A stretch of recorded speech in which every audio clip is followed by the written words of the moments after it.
The biggest and most unprecedented move in baseball happened Thursday night, and you know exactly what it was. The Angels traded for Josh Lowe. Wait, was not what you were thinking of?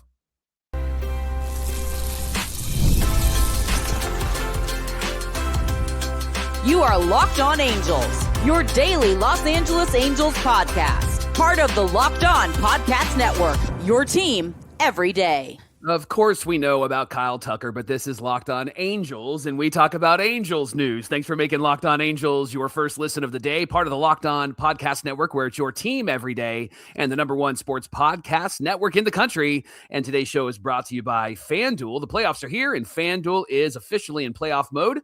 Visit FanDuel, an official sportsbook partner of the NFL, and grab your profit boost pack every NFL playoff game day. $60 million a year? Good grief. What's going on, everybody? Thanks for being here for this episode of Locked On Angels, where it's your team every day. You've got the Fritz brothers here with you, a.k.a. the Super Halo Bros. My name is John, and that's my brother Mike. That's about the Angels payroll, isn't it? Right? My name is Mike, and that's my brother John. No, they're about $60 million under the luxury tax. That's the number. That's the so only they could have 60 done they it. care They about. could have done it, is what you're telling me. Right. Hey, we're here 3 times a week talking Angels baseball with you, and we hope you're having a great Friday so far, getting ready for the weekend. Lots of playoff football happening, lots of exciting stuff. But on today's show, we were planning on doing a Fan Mail Friday. We're going to move that to a Mailbag Monday. So everybody who sent their questions in, don't worry. We're going to get to those on Monday. Plus, next week, we'll talk about the international free agents the Angels signed, which was very exciting. But on today's show, the Angels make a trade, fill a much-needed position in the outfield. So does the outfield picture get clearer with this move? Now, Brock Burke was sent to the Tampa Bay Rays, leaving the Halos with only Drew Pomeranz as the sole lefty in the pen at the moment. But first, Mike, let's get into the details of the trade and where Josh Lowe stands coming into 2026. And I just want to say, Josh Lowe, it's not Nathaniel Lowe. It's not Lowe. Who's the Lowe? I'm trying to remember who's got the same spelling. He was with, he's the Brandon bad guy Lowe. in, I think, Batman Dark Knight. Get out of here. The Angels, the Rays, and the Reds made a 3-team deal. It sent Josh Lowe to the from the Rays to the Angels, Gavin Lux from the Reds, and an Angels minor leaguer, Chris Clark, to the Rays, and then Brock Burke goes to the Reds. So essentially the Angels traded a minor league guy and Brock Burke for Josh Lowe. Now, Chris Clark had some good numbers, by the way. I'm surprised they had to give up 2 guys to make this happen, but such is life. It is Tampa Bay, though, and Tampa Bay probably saw Chris Clark and went, oh, that guy's just like Brandon Johnson. We should bring him over, and we can just make him, step on the left side of the mound, and he'll be fantastic. He'll be a 3-time Cy Young winner with the Rays. Yeah, exactly. And everybody will go, look at that. That'll happen. So Josh Lowe is a left-handed bat who primarily plays right field, but he can play in all 3 spots. He has a career slash line of 250, 306 on base, 414 slugging, and a 721 OPS. Unfortunately, last year, he really struggled, John. 220 batting average, 283 on base, 366 slugging, and a 650 OPS. In 2023, he really broke out. 292, 335 on base, 500 slugging, and an 835 OPS. My wife asked me about this trade, and she said, hey, who'd we get? And I said, somebody who was good 3 years ago. He hit 20 home runs that year, 83 RBIs, had 32 stolen bases. And speaking of stolen bases, that's something that he's done even in his down years. He had 25 bags in 2024 and had 18 in 2025. But it's the last 2 seasons that are really concerning across 2024 and 2025. He's hit 230 with 21 home runs, 74 RBIs, 43 steals, and has a 670 OPS in 214 games. He is controllable through 2028. So 3 more seasons. Listen, Josh Lowe when he's played against the Angels, he has been one of the guys that has found a way to hurt the Angels when he's played against the Angels. Yeah, I think that this just might be the Angels trying to get people to not hurt them anymore, and they couldn't get Kyle Tucker, so they got Josh Lowe, right? Yeah, exactly. So, Mike, what is the deal with his fall off the last 2 seasons? Well, he struggled with injuries in 24 and 25. In fact, at the beginning of last season, he suffered an oblique strain, and that just he dealt with that all season long. Remember, everybody had an oblique strain in 2024, so if the Angels can get that right in 25, maybe they can help get Josh Lowe right as well. But probably the most significant part of this, Mike, is that Josh Lowe had been dealing with his mother's brain cancer diagnosis, and that took him away a lot from the game as well. But if we get into how he fits this team, well, the Angels needed a lefty bat for the lineup. They needed another outfielder to shore up what was going to be some version of Trout, Adele, Soler, and Teodosio. We'll speak on the outfield a little bit later on in the show. But Mike, he's primarily been a right fielder in his career, but he can play center field and left field. Similar numbers in those positions, a lot smaller of a sample size, but as far as the fielding percentage goes, pretty similar across all three outfield spots. Now, the walk rate and the strikeout rate, not the best. His best walk rate of his career was 8.3%, but it was 7.6% in 2025. And then the strikeout rate is a bit higher than league average over his career, 27.7%, while MLB is more about 22.5%. Yeah, and then the question is, can he get back to his 2023 form? And that's what the Rays are hoping for. In fact, manager Kevin Nash spoke about Lowe's health. And how Kevin Nash. Did I say Kevin Nash? Kevin Cash. Thank you for that, Cash. Big sexy. Hey, Kevin Cash, he's a handsome guy. And so he said he believes Lowe could get back to that kind of player. It's funny.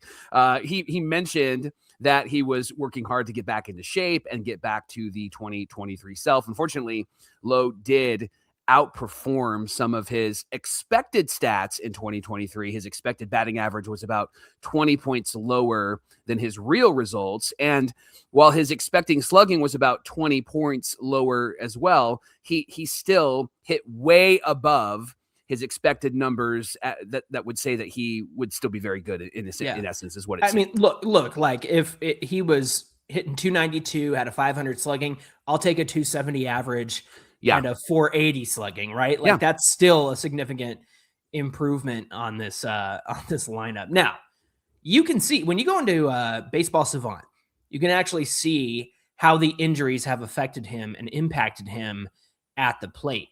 You see the bat speed kind of trickle downward, declining from 23 to 25. Mike, the barrel rate declined as well as the launch angle. And remember, barrel rate is essentially the perfect launch angle and the perfect exit velocity. And he had a lot more of those in 23, and then it kind of trickled downward in 24 and 25. It's those kinds of stats that when you hear about a reoccurring issue like an oblique strain, that you go, okay, that makes sense. It makes sense why those numbers would decline, because if you don't have your oblique, like I can't imagine swinging a bat as hard as these guys do and your obliques hurting. Like we'd do slow pitch softball and my back would be hurting. And obviously I'm not as athletic as these guys, but man, that hurts. So I can't imagine what it's like trying to swing a bat with the oblique strain. And when you see the results and the underlying numbers, it makes sense that he was dealing with a reoccurring injury. So the big question here, my brother, initial thoughts on this Josh Lowe trade. I like it. I do. Okay. I know that he's got to bounce back, and that's a lot of the players, but I don't think that his bounce back is out of the question. I think that his bounce back could be a 270 hitter this year with a 320, 330 on base with a 400 slugging. And if he gets to 18 to 20 home runs and knocks in 70 to 80 RBIs, I think that he does fill a need in this lineup. He's a left-handed bat because it is a right-handed dominated lineup, especially when it comes to power. Nolan Shonowell really is the only guy that from the left side that has been successful for this team. Other guys that might hit from the left side, they're a big, big question. And so I think that him coming into 2026 with the Angels, he fits what the Angels are doing. He fits the strategy. Yeah, it would be great if we can go and get some big names that are really good for this team and will actually be really good, and we can be confident in that. But the reality is that's just not what our favorite team is doing. Our favorite team is going on the cheap, and they're trying to find players that are going to help them, but they're not going to have to spend so much money for them. The good news is with Josh Lowe is that he is a young guy and has 3 more years of control, just like Grayson Rodriguez has a lot of years of control. So making a trade and getting multiple years for one player and kind of 1.5 player, because we don't know about Clark in the minor leagues. We don't know what he's doing. But the reality is that's why you have those guys in the minor leagues. Nobody said his name until this trade was announced. And so I can't believe you got rid of Chris Clark. What are you doing? Yeah. People are going to backflip. People will backflip over that. And that's fine. And you can do that. I'm not going to. I think this is a good move. I like Brock Burke. I think Brock Burke is somebody who benefited from being with the Angels. Yes, I just said that sentence. He benefited from being from the Angels. There was a great tweet from, I believe it was Beyond the Halo, that said that the 2 years where Burke was not great, Mike Maddox was his pitching coach. And so there might be a connection there. I don't know. That would be digging deep into it. But the truth is that he was great. But the Angels got Drew Pomeranz, and there's probably a Sammy Natera Jr. that might come up and be another lefty in this bullpen for us. But I think you took advantage of somebody like Brock Burke, who had a really great year last year, and you're able to really essentially flip him for a definite need. They needed a left-handed bat. And so I would say high five to Perry for getting a left-handed bat. Yeah, it's not the left-handed bat that I think we all would want, but it is a left-handed bat that does help this lineup, and it's an outfielder that does fill a need in the outfield. What are your thoughts? We talked about the Angels' strategy in our last episode of what kind of bats that they were bringing in this offseason. Mike, if you look at, I don't know, the tea leaves, I guess you could say, they're bringing in a bunch of guys with multiple years of control who don't cost a lot. Yeah. And they all have potential. We always hear potential. And that's the thing. Like, here's another number one or first round draft pick, right? Josh Lowe coming to the Angels. And people were making the joke how much Harry loves to collect his first round draft picks who were great and then fell off, and hopefully trying to get them great again. But it's interesting to me that they're getting multiple guys with multiple years of control that they get to set the budget for. Does that make sense? They get to arbitrate with these guys, this year and next year and whatnot. They've already arbitrated, obviously, but it's interesting to me, especially with the CBA coming up, especially with the potential of a lockout. Those are some of the questions we had for our Fan Mail Friday. Again, we'll do that Mailbag Monday. But all of this to say, I don't hate it. I don't hate the move. I guess that's the nicest thing that I could say about it. It's certainly not going to light up the world. It's not Kyle Tucker to the Dodgers, right? No, not at all. John, do you think that Josh Lowe is a bit of an upgrade over Mickey Moniak?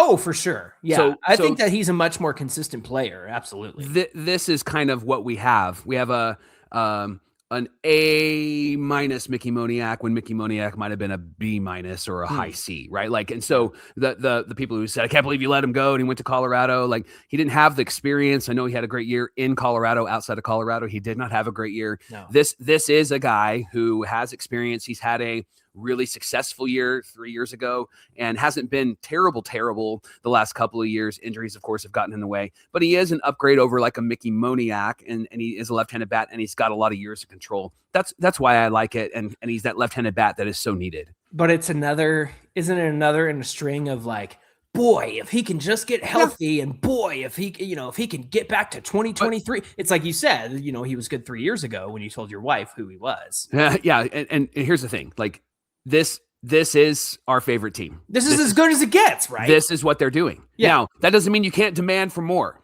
That's not what we're saying. Right. What it means is that this is a very Angels move, right? And it's not a sucky move, but it's not a great move, but it is a move that fits a couple of needs. And we'll talk about the outfield and where he plays in just a minute. But it's not a light the world on fire move, but it's not that's a really awful move, Nick Madrigal minor league move, right? Like, this is he's gonna make an impact. He'll be in this lineup. He'll probably be at the top of the lineup. He might even be like third or fourth. Like, maybe you put him in at fifth. Like, who knows where they slot him in? But it's not a bad move according to how the Angels are operating currently. Yes, I fully agree with that. It's better than where they were before Thursday night, right? In terms of the outfield and the outlook, and only having one lefty bat pegged for the lineup so far. Now they have a whole two. So there you go. Woo-hoo. Thanks for making Locked On Angels your first listen of the day. Coming up, what becomes of the bullpen now that Brock Burke is out and in Tampa We're going to get into that and what the outfield picture looks like coming right up. The NFL playoffs are in the middle of just really some great games, by the way. I'm so nervous. nervous. It's been so much fun to watch. Not when we watch our favorite team, but it's been so much fun to watch other games, right? FanDuel is right in the middle of it, too. They're in playoff mode, and each game day during the playoffs, FanDuel is giving customers like you even more ways to get in on all of the action. Right now, every NFL playoff game day, FanDuel users get a profit boost pack waiting for them inside the app. So Saturday and Sunday, you need to check the app for the profit boost pack. There's multiple profit boosts that you can apply to the bets that you like the most. Maybe you're leaning in on your football game day instincts and you're going to back the momentum, or you see what the defense is doing, or the quarterback play, or the coaching. Listen, I'm a Niner fan, but you might want to use your profit boost pack on that Seahawk defense, because that defense is really, really good, and they shut down John and I, our favorite team, when they played just last time. So we'll see what happens. I'm not really good at this, so I don't know if you want to take my word for it, but it might be wise to do that. Make your picks and then apply your profit boost pack to go after a bigger payout while the playoffs are rolling. Visit FanDuel, an official sportsbook partner of the NFL, and grab your profit boost pack every NFL playoff game day. This is the Locked On Podcast Network, the #1 sports podcast network, because of everydayers like you. And if you're an everydayer and you never miss a episode of Locked On Angels, we want to invite you to the Locked On Angels Everydayer Club. For $5 a month, you can get ad-free audio and listen to Locked On Angels without any interruptions. Get on our members-only Discord, which has been a lot of fun, and you can do so much more for $5 a month or $50 for the year. Or take it up a notch and go all access for $15 a month. You'll get one-on-one text access with me. That's been a lot of fun. All access episodes, an exclusive newsletter, and a 15% discount to the Locked On merch store. So if you're interested, head on over to lockedonangels.supercast.com and you'll be able to sign up for the Everydayer Club. Angels moved 2 players in this trade. One of them was Brock Burke.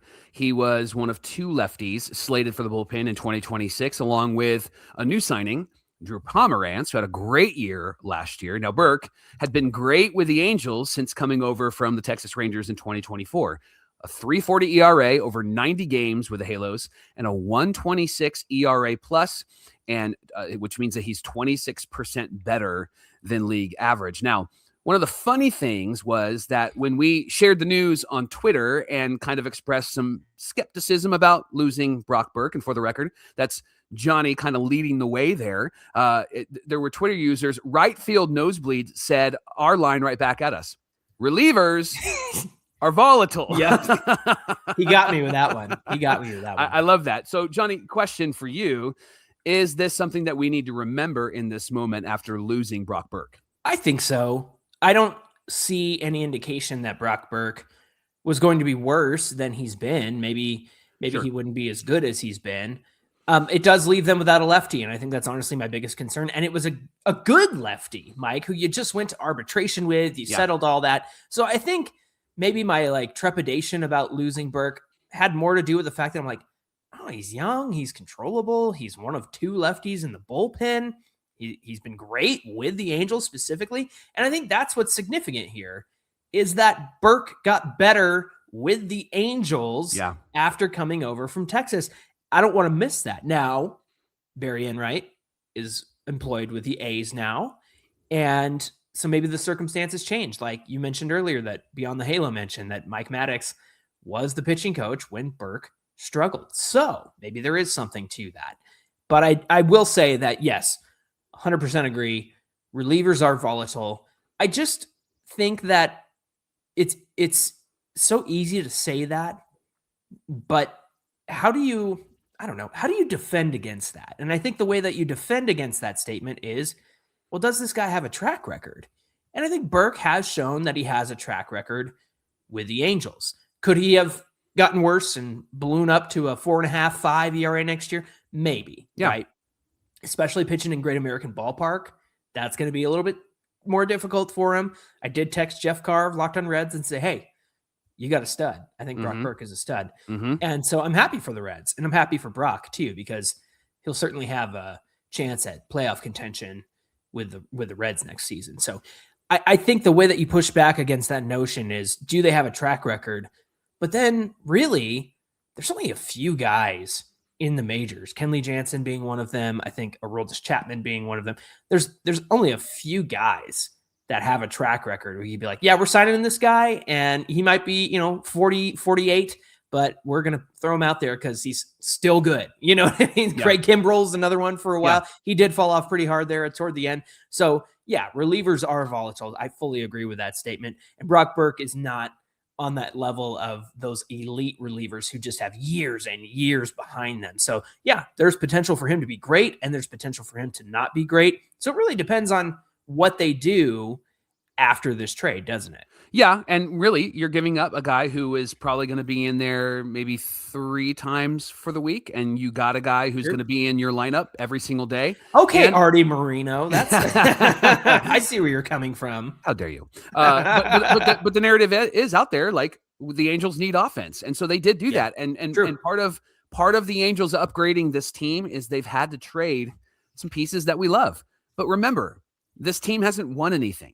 And so trading pieces that we love to get potentially pieces that are going to be helpful. There's a lot of potential, right? But helpful is what this team needs to do, or sign guys. And they've kind of been averse to signing guys. And so they've made 2 really significant trades. And I think that they've netted 2 pretty good players in how the Angels operate, in the snow globe of the Angels. Now, whatever that means for Josh Lowe this year and for the next couple of years, it remains to be seen. But I think that this will benefit the Angels more than having Brock Burke in the bullpen used 3 times a week. Yeah, and you bought another year of control over a player because Brock, I think, had 2 more years after, with this season in 2027. So you do purchase, so to speak, another year of control of Josh Lowe, a lefty bat for the outfield that could help you this year or the next few years, or might help another team down the road and get you something back. Like there's going to be a lot of teams at the trade deadline going, man, we really need an outfield bat. We need a lefty bat. We got to find somebody out there. So all of that to say, I think that this was a wise purchase. And honestly, you traded Burke at the peak of his powers. Really. I mean, he's really appealing right now as a lefty reliever out of this bullpen, especially with what he's done for the Angels since he came over. I just wonder why Chris Clark, again, I didn't know his name before today, but I'm just like, Burke wasn't enough? I'm just kind of, all right. It does feel odd, but I mean, we'll have to see how he plays out. And if he gets up to the majors quickly, then, more power to him. Now, here's how Fangraphs lists the Angels bullpen. Kirby Nash. After this trade, Scott Hall, Hulk Hogan, Robert Stevenson, Drew Pomeranz, only lefty right now in the bullpen, Kirby Yates, Jordan Romano, Ryan Zefferjon, Jose Fermin, Cody Laverson, Chase Silseth, and obviously Ben Joyce when he's back some sort of time after maybe spring training because he was hurt. Now, Angels need to go get another lefty. John, maybe an Andrew Chafin reunion? Bring him back, baby. Bring him back. Might be a good move. Yeah, I think that would be a great idea. I loved him in the bullpen. He did great for the Angels. Veteran lefty. Okay, that's somebody who has a track record, right? Yeah. And that's just because of age and experience. I mean, he's, mid-30s, 36, 37? I could be wrong, but I say that like I'm younger than that. I'm not. But he's got a track record, Mike, and so he would be a great addition to the bullpen. And if you want to talk volatility, maybe somebody who could hit or maybe somebody who wouldn't hit. You brought him up earlier, Sammy Natera Jr., who people are really high on. Now, look, he had a 2.64 ERA across 41 games with the Trash Pandas last year. And then I think he had a 3-something in a handful of games at Salt Lake. So he did pitch in AAA. And so maybe he won't be up right out of the gate, but he is a lefty option that a lot of people are really interested in watching and could be the lefty they add to this bullpen. My gut tells me that the Angels are going to get another left-handed bullpen guy. They're going to sign a guy instead of bringing up like Natera Jr. or somebody else, because it looks like, at least for the bullpen, they're going with, we can count on these guys. I know that they have injuries and history and stuff like that, but it looks like they're with Jordan Romano and Drew Pomeranz and the guys that they brought in, even though there's injury history, right? And even though some of the years weren't great last year, it feels like they're going with Yeah, we want to be able to call on them and go, yeah, we're probably going to get a good outing rather than a bad outing. There's not going to be a big question about this pitcher. And then if they have to move, then they can bring up an Otero Jr. or somebody else if it completely blows up. Yeah, and you mentioned the experience. Robert Stevenson, Pomeranz, Kirby Yates, Jordan Romano, Mike, those four right there, veteran, experienced relievers. And, the phrase relievers are volatile goes in the other direction too. All those guys who had terrible years like Romano and Kirby Yates because he was hurt, they could hit, they could not. Yeah. And so relievers are a coin flip. But there's something to be said about experience. And like you said, I think the Angels are trying to roll with experience in the bullpen. I don't know why I was so upset the other day. I feel kind of talked into something. They did something right with the bullpen. But no, I'm saying that because I do like the way that they've handled the bullpen this offseason. That's probably been the one part that's like fine. I know, again, Romano struggled. Yates was injured. But I'm a big believer in bullpen experience. I'm a big believer in guys like meeting the moment, being able to handle the pressure of the situation. I think they've done well with that. So yeah, they have some needs. They have another lefty that they have to add to that bullpen. And for me, I'll take Andrew Chafin back. I think he did great for us, and I would love to see him in 2026.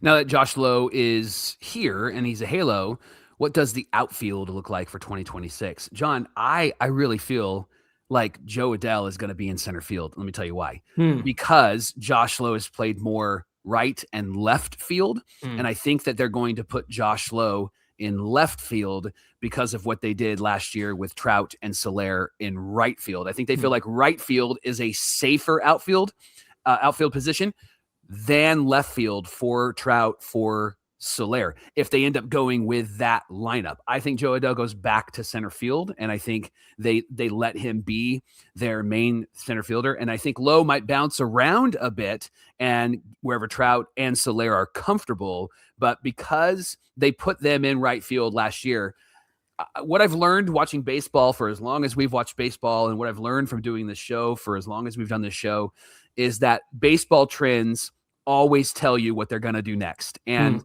what we've seen from the Angels is we're going to need somebody to be in center field, and that's going to be Joe Adell because he's got the most experience, and he's our star, and center fielder star kind of goes together.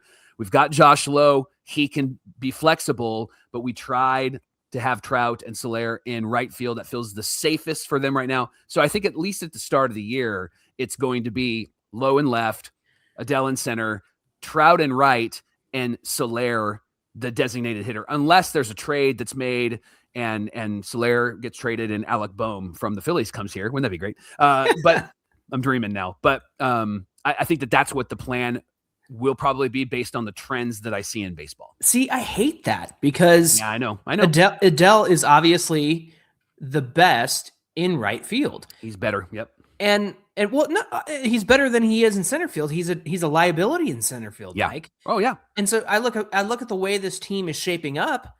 I don't think the Angels can afford to put a liability in center field, and that's not to take anything away from what Joe Adell does in right field. But there was a discussion on Twitter, I think, the other day about Joe Adell and his WAR and whatnot. And the fact is, his WAR was dinged a whole bunch because he was playing center field. And had he been playing right field all season long, he probably would have been, a higher win player than what he ended up being.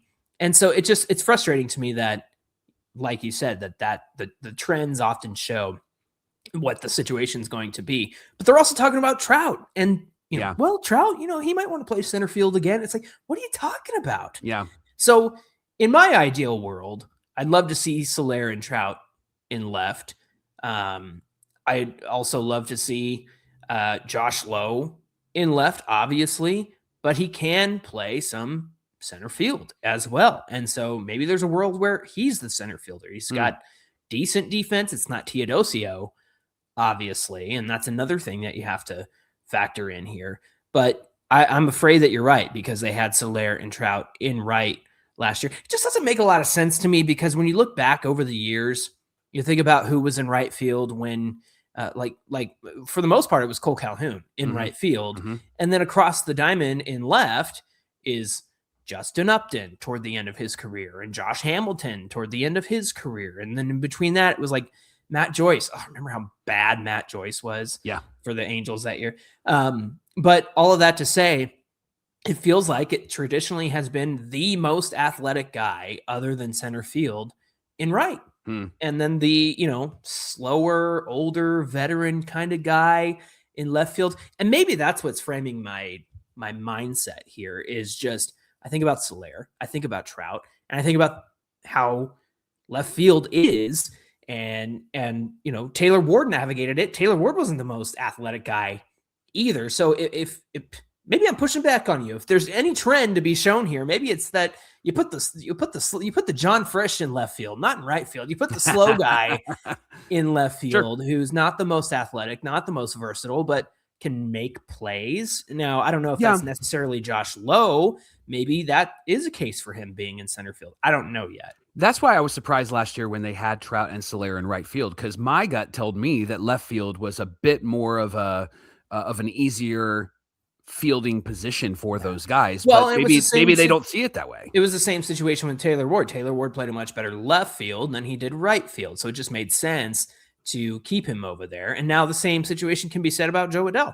Plays a much better right field than he does in center field. If you're willing to, dig your heel in the ground for Taylor Ward in left, then I think somebody in the organization has to, dig their heels in the ground for Joe Adell in right field, because I think it just makes the most sense. If they have Joe in center, I think it then makes the case to have your fourth outfielder be Bryce Teodosio, because then you can move Joe to right late in the game and have Teodosio play center field, or have Lowe move over and have Teodosio play left. I think Teodosio is going to primarily be the center fielder because he's awesome out there. So I think that in my world, in my Kurt Suzuki world, he's in center field as my fourth outfielder, and I'm rotating Trout and Soler between DH and their outfield spot as well. But I think Teodosio's got to make this team because of his defense and because of what he could bring late in the game. And then you can mix and match a bit where you're moving Adell here and you're moving Lowe there so that Teodosio is out there, and it helps your defense be a whole lot better. All right. That was a really fun discussion on this kind